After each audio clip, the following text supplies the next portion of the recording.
So let's move on to the next one. What do we invest?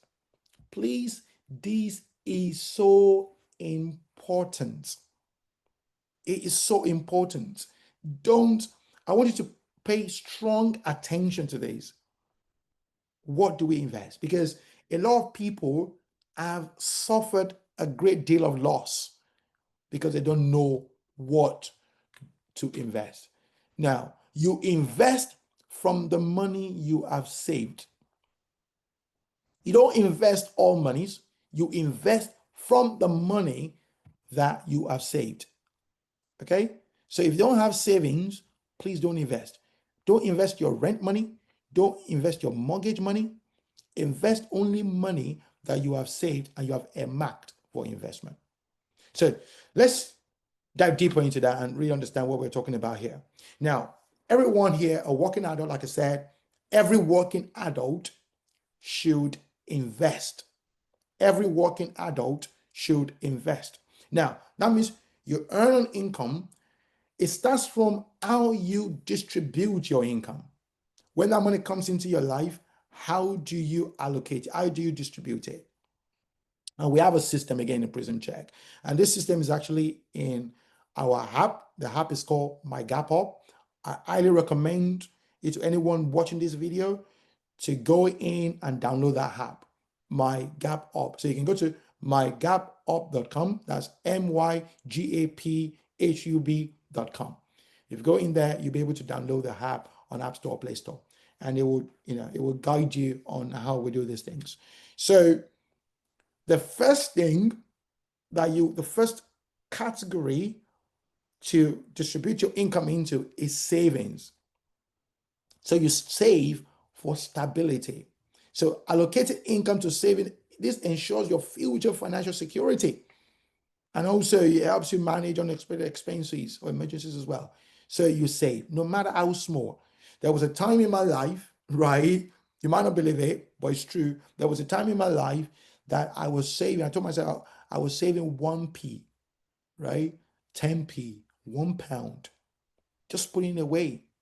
It's a culture, it's a discipline. So when you build that discipline and you're consistent with it, by the time the hundreds come, the thousands come, the tens of thousands come, and the hundreds of thousands come, it will be easier for you because you've built the discipline to save.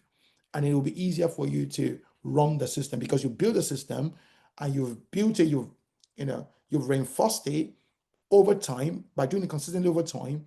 And then by the time the big monies come, it'll be easier. Okay. So savings is the first. The next one is education. Okay. So you earned your income. We recommend in Prism Check strongly to put some of that income into education.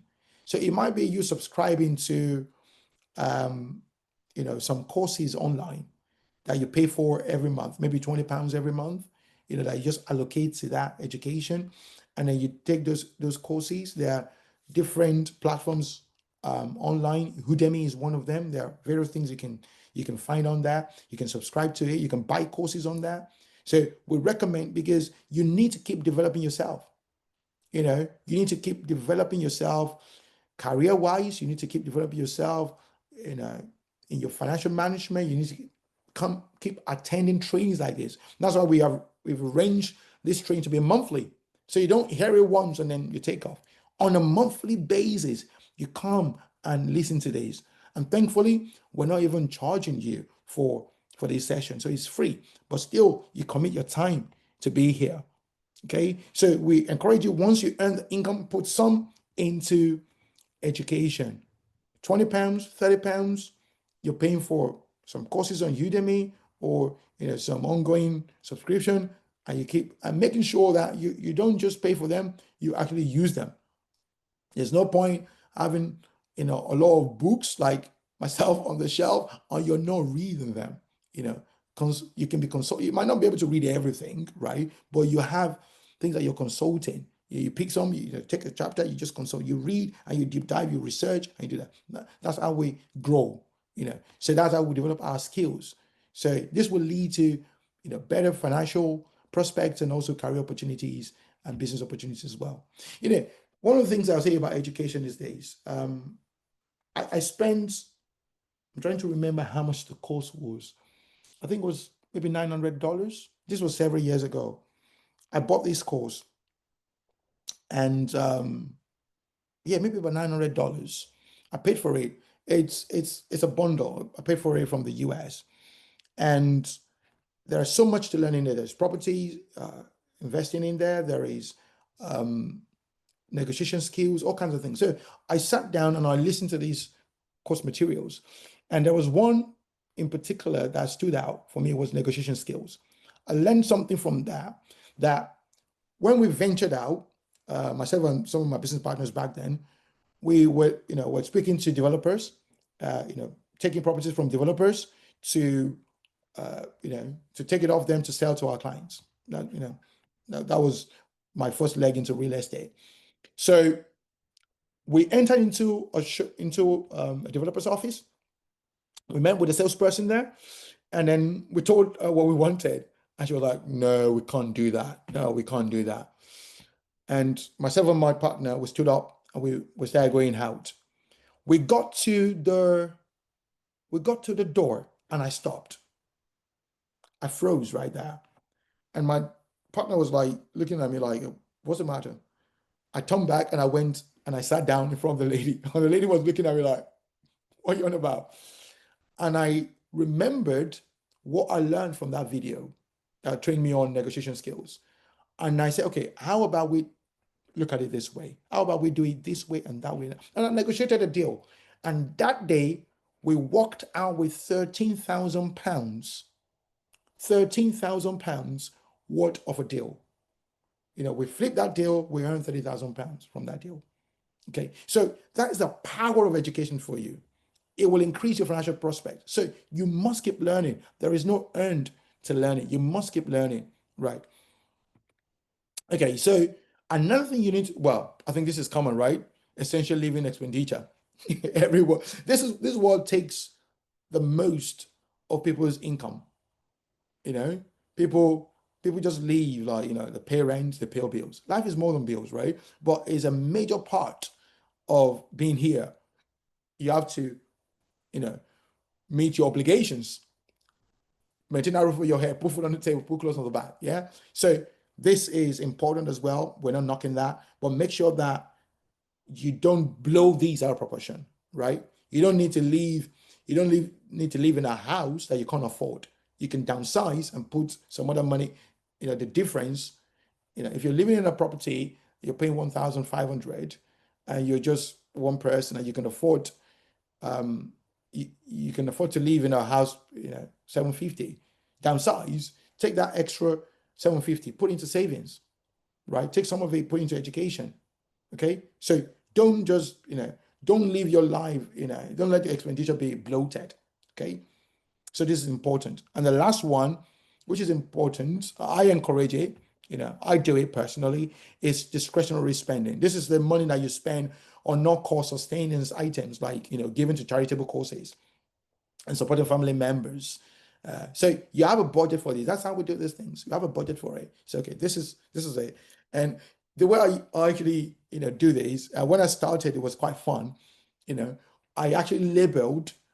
It was RBS. They allow you to sort of label your account. So I label those accounts after these orders: savings, education, and once my money comes in, I'll just put them into all those categories. So the expenditure one is the biggest one because that's where the mortgage payments, everything comes out from. But the one for discretionary, I'll just put it there. And when someone comes to me and say, "Oh, I need these. Can you help me?" I'll just open my phone. I look, oh, do I say, yeah, I can actually help you. Okay, I'll send money.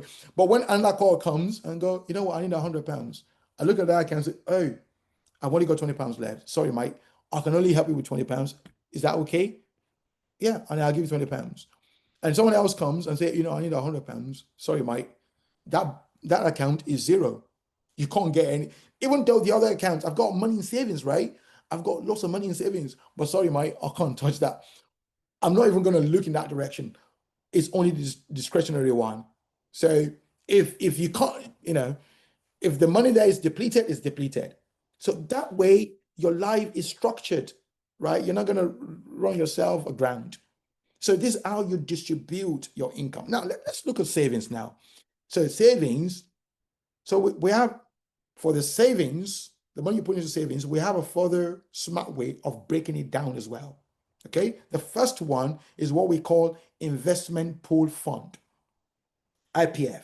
So you put money in there, and like I said, all these things that I'm teaching you, I practice them. So I've got, I was using Lloyd's for that.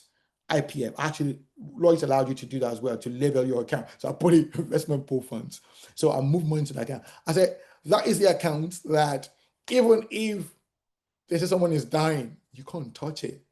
I know it's like, whoa, are you serious? But yes, right? For example, in my SIP account, if someone dies now and they say, oh, there is need for £5,000 funeral, even though I've got way more than £5,000 in my SIP, I can't touch it. Not because I don't want to, but because I literally can't touch it. The other day I was even Googling, like, okay, is there any way I can get some money from these? No way until I hit a certain age. I can't touch it. That's the discipline. So you need to enforce that discipline into your own life as well, into your own management structure, that this IPF, I can't touch it, right? Because that is the money you're putting away towards your asset acquisition. That's the money that is going to accumulate so that when you come to a time, you can go and do a deal, right? You can, there was a deal I was doing recently, and I know this is like, I'm not just pumping myself like, I've got everything right. There's some things that, I should have done better as well, which I'm actually going to share now. So I got a deal, and I there was a huge amount of money, 6 figures, right? That was going to close this deal. But when I looked at, what I had in my IPF, it wasn't up to that. And I thought, oh, okay, I had to now go and sort of give away some of the profits. But I looked at my accounts over 5 years, like the 5 years preceding that. And I said, actually, you know what? I could have built that much. If I were being more rigorous, if I were being more aggressive, I could have pumped that much into my IPF, that this deal that I got right now, I could have just said, you know what? I'll pay you cash for it. Walk away. Pay cash and walk away. And I would have made huge profit from that. But because I didn't have the cash required, I had to cut some deals, and that reduced my profit drastically. Okay. So there's wisdom in doing this thing. Just keep pumping the money in there into your IPF, right? Keep pumping the money in there. Okay. Because that's what you're going to use to get yourself that financial independence eventually. So the second one is what we call the Emergency Holiday and Fund Fund, EHF. Okay. It's good to spoil yourself as well. Sometimes, take your family out, go and have fun. We tend to want to do this at least once a year, just, leave the country, go and have a nice time. Okay. So it's important to have some money you're keeping away for this as well. But you see, when you arrange all your funds like this, your life is saner. Nothing is crossing over. You're not taking money from IPF and saying you're going on holiday and going to, no, everything is properly organized. And the last one is family or personal project fund. So this is dedicated to, your bigger family goals, like, you want to do home renovation, you want to get a new kitchen, you want to do stuff, you're putting money away for that as well. Okay. So organize your life, right? If you do it this way, you're going to be fine. You're going to be fine. Now, let's take that investment pool fund and really focus on that. Please focus on that. That's the essence of what we're talking today, because we're talking about investment, isn't it? So the investment pool fund is important. Okay. So I hope you found that very educational. Let's move on to the next question as we start, winding down. It's almost an hour now. So when do